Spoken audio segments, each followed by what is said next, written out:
Je respecte beaucoup ce que vous faites à l'école, mais je crois que le cours que vous proposez, il ne va pas y assister. Vous faites référence donc à l'intervention de l'association par rapport aux questions d'homophobie que j'ai Oui, voilà, je ne veux même pas qu'on aborde le sujet. Caroline Liotto est chargée d'insertion à la régie Coup de pouce à Chambéry, dans le quartier populaire du Biolay. Elle a suivi la formation Valeurs de la République et laïcité dispensée par la préfecture de Savoie.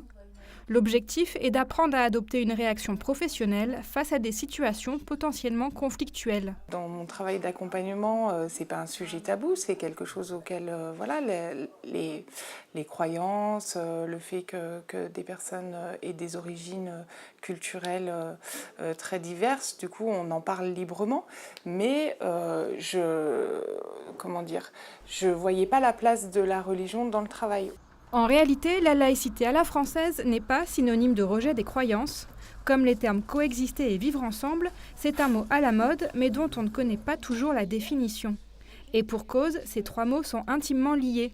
Moi, la laïcité, je la vivais plutôt d'une manière un peu extrême, plus du côté du laïcisme, c'est-à-dire, la laïcité, la religion, c'est quelque chose de privé, on essaye que ça interfère pas, dans la vie publique. Le principe, c'est le respect.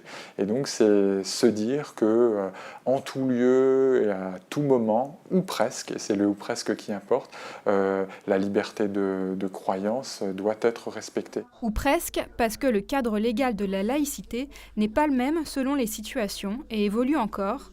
Espace privé ou public, code civil ou code du travail, statut des fonctionnaires. Pour s'y retrouver, il faut se remuer un peu les méninges et commencer par se plonger dans différents textes juridiques. Le premier jour, effectivement, je suis sortie en me disant c'est très compliqué. C'est très compliqué, il y a toujours plus de questionnements, toujours plus de situations qui nous mettent en difficulté, etc., etc. Le deuxième jour de formation est justement consacré à des jeux de rôle. Des situations basées sur des faits réels où on insiste sur l'importance du dialogue. La semaine dernière, c'est Farid qui ne voulait pas travailler le vendredi. Derrière cette formation et cette promotion du dialogue, il y a peut-être ainsi de la part de l'État la volonté de freiner la multiplication des recours aux tribunaux.